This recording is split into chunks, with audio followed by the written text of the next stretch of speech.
अस्सलाम वालेकुम class matric. हमने अपने पिछले लेक्चर में चैप्टर हीट को डिस्कस कर लिया था और उसकी ब्लैंक्स भी सॉल्व कर ली थी। आज हम स्टार्ट कर रहे हैं बेटा चैप्टर नंबर 12 जो कि हमारा है वेव्स एंड साउंड। तो उसमें आपको जो रजिस्टर में सबसे पहला क्वेश्चन लिखना है बेटा वो क्या है, डिफाइन दी फॉलोइंग टर्म्स। ये आपका पहला सवाल होगा, आपको बुक से ही सारा काम करना होगा। ये पहला क्वेश्चन, ठीक है। ये वाला पहला क्वेश्चन जो है आपको बुक से ही करना है। पहली डेफिनेशन आ रही है वाइब्रेशन की। A vibration means one complete round trip of the body. क्या वाइब्रेशन का मतलब है कोई भी बॉडी एक वन राउंड ट्रिप कंप्लीट करे, उसको बोलते हैं vibration. If the motion of mass m for A back to A, यानी एक तरफ गई फिर वापसी एक ही जगह पर वापसी आई तो क्लॉकवाइज। तो याद रहे कोई भी चीज़, जैसे कि आपके पास ये पेन है, देखें ये यूं गया फिर वापस आया तो इसने क्या प्रोड्यूस की, वाइब्रेशन प्रोड्यूस की, ठीक है। तो एक वन राउंड कंप्लीट ट्रिप में उसने बेटा वाइब्रेशन प्रोड्यूस करवाई। आगे आ जाइए, टाइम पीरियड क्या होता है। It is the time required to complete one vibration. Time period क्या होता है, वाइब्रेशन को कंप्लीट करने के लिए जो टाइम रिक्वायर्ड होता है बेटा, या ऑस्किलेशन को कंप्लीट करने के लिए जो टाइम रिक्वायर्ड होता है उसको हम बोलते हैं टाइम पीरियड, जिसको आप यूनिट किसकी क्या है, measure in seconds, okay. Frequency आ जाइए, it is the number of vibrations. Frequency क्या है बेटा, नंबर ऑफ वाइब्रेशन है, एक दफ़ा, दो दफ़ा, तीन दफ़ा साउंड प्रोड्यूस किया, चार दफ़ा साउंड प्रोड्यूस किया। Executing by oscillating body. Oscillating body का मतलब क्या है, जो कंटिन्यूसली मूव कर रही हो। इन 1 हर्ट्ज, इन 1 सेकेंड, एक सेकेंड के अंदर जितनी दफ़ा वाइब्रेशंस जो हैं वो कंप्लीट किया, राउंड ट्रिप्स कंप्लीट की हो। और इसी तरीके से इसको आप एक्सप्रेस करते हैं वाइब्रेशंस में, साइकिल्स में। और इसकी जो मेन यूनिट है बेटा वो याद रखिएगा हर्ट्ज है। तो hertz is the unit of frequency, याद रखिएगा। Frequency F and the time period are related by this equation. जब भी आपको फ्रीक्वेंसी और टाइम पीरियड का रिलेशन बनाना हो तो आप इस इक्वेशन से रिलेशन में आएंगे, F is equals to 1/t।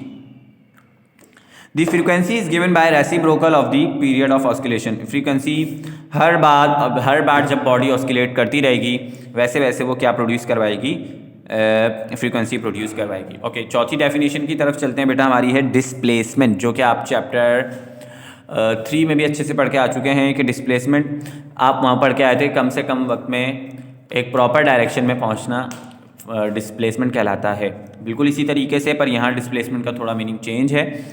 Displacement of a vibrating body at any instant. कोई भी बॉडी जो वाइब्रेट कर रही हो और वो जितना फासला तय करती हो अपनी इक्विलिब्रियम पोजीशन से लेकर अपनी रुकने तक पोजीशन में जो फासला तय करती हो, ऐसी बॉडी को आप बोलते हैं कि ये क्या प्रोड्यूस कर रही है, डिस्प्लेसमेंट प्रोड्यूस कर रही है।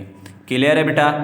तो आप देखें ये 4 डेफिनेशंस हो गई। लास्ट डेफिनेशन पर चलते हैं जो है एम्पलीट्यूड। क्या है बेटा, एम्पलीट्यूड देखते हैं। ये आपको पूरा लिखना होगा बेटा, यहाँ तक, ये आपको यहाँ तक लिखना होगा, ओके। तो एम्पलीट्यूड पढ़ते हैं बेटा। एम्पलीट्यूड क्या है, it is the maximum displacement of the body. ये कम से ज़्यादा डिस्प्लेसमेंट होता है किसी भी बॉडी का जो कि आइदर इक्विलिब्रियम पोजीशन पर वो बॉडी मौजूद होती है उसका, ठीक है।